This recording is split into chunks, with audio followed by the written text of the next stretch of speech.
it's Jake from Team Insanity, and today I'm bringing you the Azodin Kaos Pump Plus review. The Plus basically just has a better ASA. I'm pretty sure it comes with a better ASA. Different trigger, but really, in all, long story short, it comes with a board. Okay, so this is an electronic pump. It took me a little bit of time to get used to that because I don't shoot electro pumps. I don't really know of many others like this that are out there. So this is really cool. I'm just bringing you this review. I always would recommend the KP for new players trying to get into pump, that kind of stuff, and I have the KP Plus now. So first things first, to start with the barrel, I'm going to talk about the little ball retention thing that they call it. I don't know, the Triad ball retention or something, I don't know.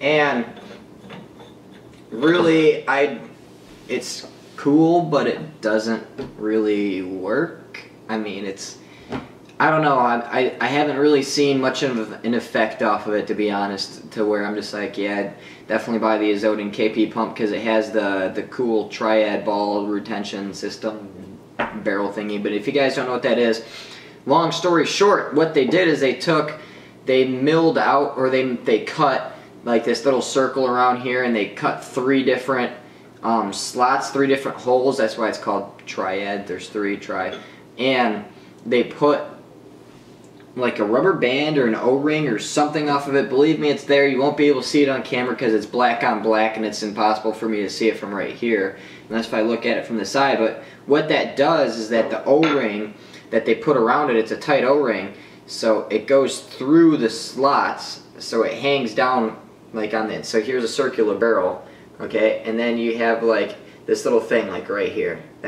And it's supposed to stop from ball rollout.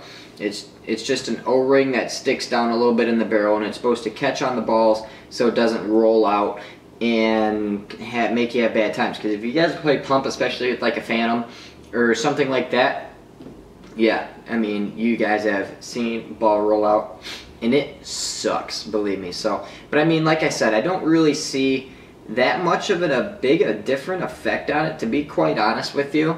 I think it would have been more beneficial for them just to make a smaller bore barrel instead of paying all that extra money to make the slits, make the little notches, and mill out those little spots on the barrel. So that's just my opinion on it. I wouldn't say that's a big deciding factor on why to buy the gun, but it's a cool feature that I don't see on any other pump guns. So, I mean, it comes with it. This is not the original macro line either. I'm not going to do a whole big in-depth taking apart of this gun, or, you know, maintenance, because there's not really a whole lot that you can do. I'm going to give you some tricks on how to stop from like binding and twisting on the pump handle, because I had that happen. But I fixed it, of course, because I'm the best. Not really, but still. I'm not going to take this whole entire thing apart to the nitty-gritty and show you guys everything, because it just doesn't need to be done all the time, and I did it when I bought the gun. So this thing is clean as hail. And I mean, I just don't really need to take this thing apart that much. The trigger on it, really, this is like, if you guys remember way throwback years ago when we first started the channel, Nick had an Azodin Blitz. This is basically the Blitz grip frame. For a pump, I do not like it, because for me, with my little midget small hands, I also don't like the E-Tech. It seems a little bit fat, and it definitely seems way too back heavy for me, because they have a board, they have all kinds of shit crammed in here that I'll show you later. And I mean, it's cool if you want to have a gun with a board in it, but I mean, for me, when I go play pump, I like to have a lighter setup. And I really feel like this is back heavy to me. Like when you pick this thing up, especially after you put a tank on it, you're like, oh my god, what the hell is in this thing? Like it feels like, you know, you just piled on a bunch of rocks in this area, or you just put a 45-pound weight here and a 10-pound weight here. It's unbalanced. It's a little too unbalanced for me. And I mean, I do get used to it when I put my tank on there and I start pumping, but my arms get tired. I mean, it literally gets tiring holding this thing because of how more heavier it is than my Oracle, or than just an under 2-pound Phantom with everything on it. So, I mean, that is something. Some people don't mind it. I mean, for me, when I play pump, I look for having a light, easy mobile setup that I can run with really quick, get to the flag really quick, and then if I have to, I can lay down a little bit of fire, because when I'm playing pump, I'm normally either sneaking around in the woods, and I don't want to carry around a 5-pound Tippmann with me or a 5-pound Azodin.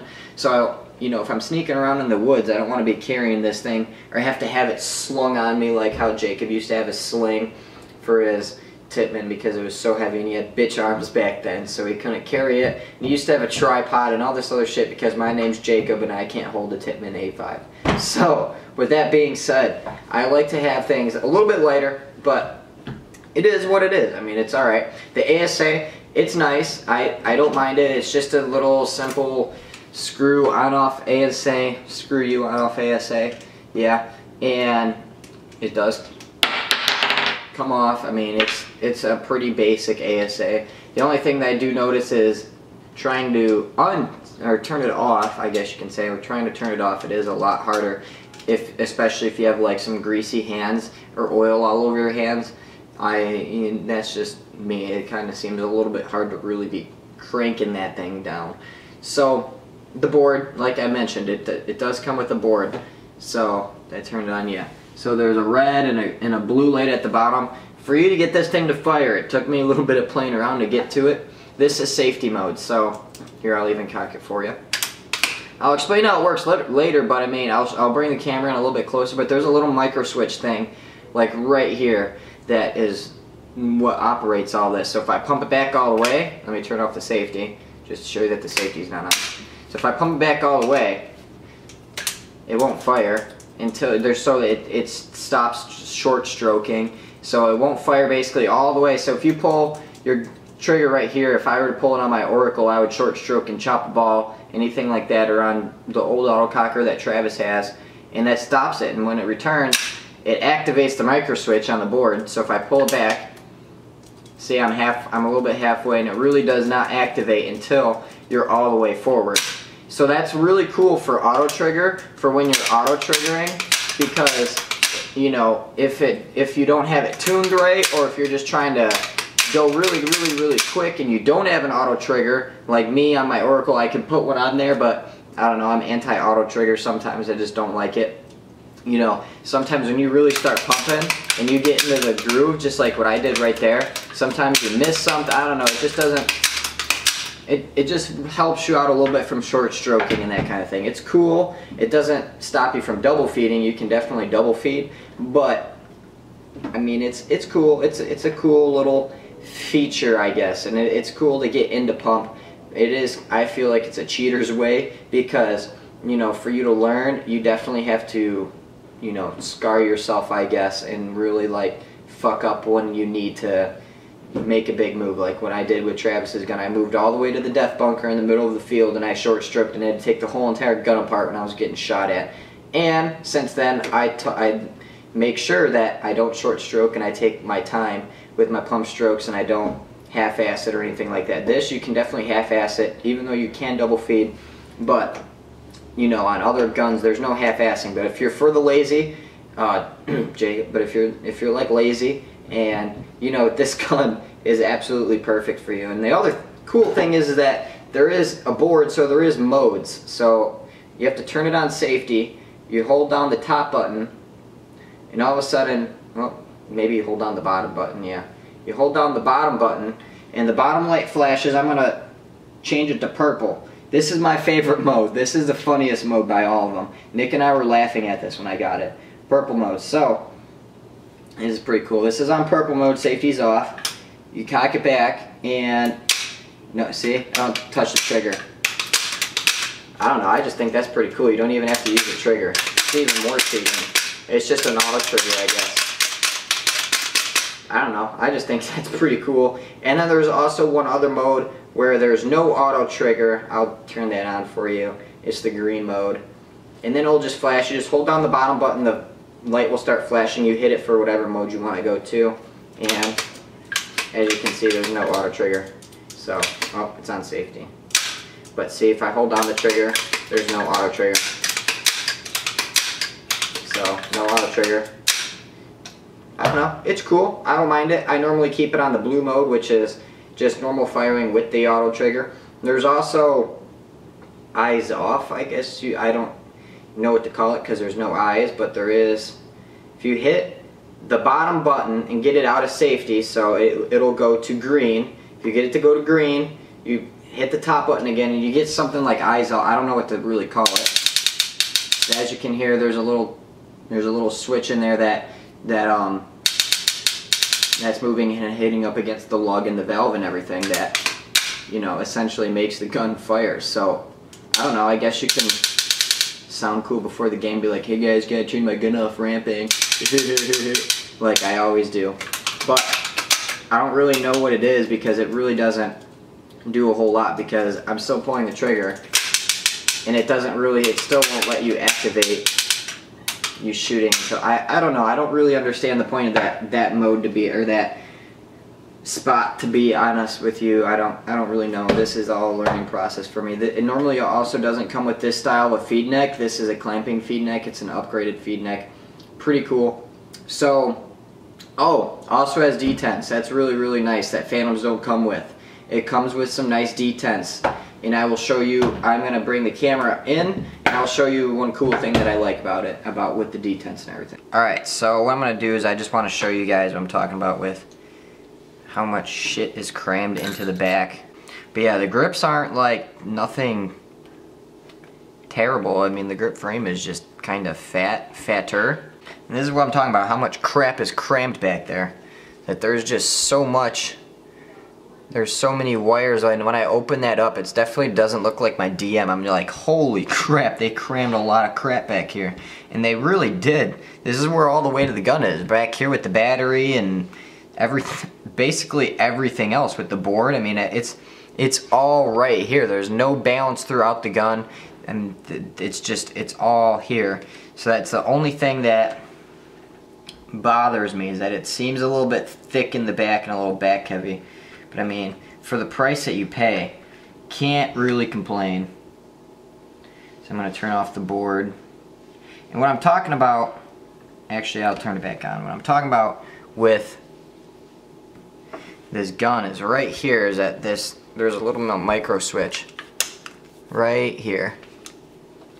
This is it, right in here. There's a micro switch right there that you can't really see, and this little, I don't know what to really call it. It's like a little ball thing. I don't know. It's just a little raise in the milling. It just hits right on there and it activates it, and boom, it cycles. So it's right here. I mean, it's kind of really difficult to see on camera, but it looks like a micro switch on just your typical, I don't know, gun triggers, anything like that. And change battery is pretty easy, pretty simple. There's not much to this gun other than, you know, it's kind of weird having to change a battery on a pump, or have a gun dying, you know, have your pump dying because it needs a new battery. That was also a thing that I don't really like about it, because I mean, I mean, who wants to have to replace a battery? Now, I told you earlier about the twisting and the binding, and this pump stroke is not actually that bad. It's a pretty damn good pump stroke for the price that you pay. I'll be honest, it's better than a Phantom. And one way to definitely help the pump stroke, almost cross-threaded that. One way to definitely help the cross-thread, and one day to really help the pump stroke, is get some Gold Cup lube. Well, it's not lube actually, it's gun oil, or even Plain Eclipse gun oil will do, I guess. I mean, I don't know. Just get some type of gun oil. I definitely recommend Gold Cup because I've used that on all of my pumps. But what I did is, when I got the gun, it didn't have any lube right here on the pump handle or anything, on the pump arm. It didn't have any lube anywhere. So if you don't lube this, I mean, it's not going to hurt it or anything. It'll just rub on the inside of this plastic, or this metal or aluminum, whatever this is. It feels like it's metal, but I think it's just a really cheap plastic or something. And what it does is it just rubs up against this, and not just very unsmooth, and it's just very jaggedy. You know, if you use the Hitman and you take this and you you twist it or something, there's just, it like grabs and just like pulls. I don't know how to explain it. You kind of have to witness it firsthand. You can just feel everything in the pump stroke as you go back. It's just like, it's like taking a knife and trying to cut through something like jaggedy. It's just, or having a jaggedy knife. It's like, it's just very, it's not smooth at all. So what I did was I took some Gold Cup and I just put it right in there. Or I mean, you can even take Plain Eclipse gun oil, just any type of gun oil. I don't really recommend lube, definitely more so oil. It doesn't need lube. I guess if you don't have any and you're on the cheap side and you can't buy any oil, even though Gold Cup is like $1 or $2, you can still use like some really thin lube. I definitely wouldn't use like Tech T gun salve or Hater Marmalade or anything like that, and especially like Hater sauce. It collects dirt. That's why I recommend gun oil. It doesn't collect dirt and dust as much as lube. It still collects it, but and I also put some back here because right where all the working parts of the bolt and everything is, I put it right back there because if it starts twisting, it's still, if you start twisting and turning, like you can see there is some twisting and binding in this, but if you do start twisting and binding, there's enough oil and lube on here that it still slides smooth, okay? So it's quite nice, and honestly the only maintenance I would really recommend is to take this apart. Just this pump handle, it's not that hard. All you do is take off this Allen wrench, or this little, you don't take it off, you just unscrew it. The pump arm will come right off and you just pull this off. What I would do is just wipe it down, put some more Gold Cup on it, and put it back on it. It'll take you less than 5 minutes. It's really not that difficult. It's pretty damn easy. And just keep this lubed, I guess, and just keep it nice because you'll experience a lot less binding with it. You'll experience a lot less jaggedy of a feeling of a pump stroke, I guess. That's definitely what I felt, and I definitely would recommend that. And definitely put some back here too before you put the pump arm back on. The bolt, it's nice because unlike the Vanquish, even though they fixed it, is that they have a nice spot drilled out for the detents, okay? So your detents won't, if you guys know the earlier Vanquishes, they would end up, the detents wouldn't be in, they would end up forward because the bolt would keep forward and screw everything up. So definitely nice that they actually milled that out. I mean, they definitely should have. That would have been stupid if they wouldn't have. And you just plop it back in. But really, like I said, all the maintenance that you're really going to need to be doing is, it's right here. There's really not much that you really need to do. I mean, every case, every 2 cases or so, pull out the bolt, wipe it down, maybe put some oil on it, but that's about it. I mean, you're really not going to do that much with the whole bolt assembly.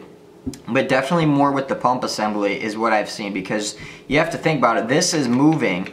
The bolts and everything are made to be moving parts, but this right here, say you shoot a case through it, that's pumping this pump arm 2,000 times, okay? You have to think about that in terms of how many paintballs you shoot. If you shoot a case through this, that's pumping this 2,000 times. So pumping this 2,000 times with some cheap Gold Cup oil, I mean, even though Gold Cup is really nice, you're gonna have to redo it a little bit because, I mean, think about that, 2,000 pump strokes, you're definitely gonna get dirt and debris, and it's gonna start getting that jaggedy feeling. It's just gonna wear off. I mean, it just like everything.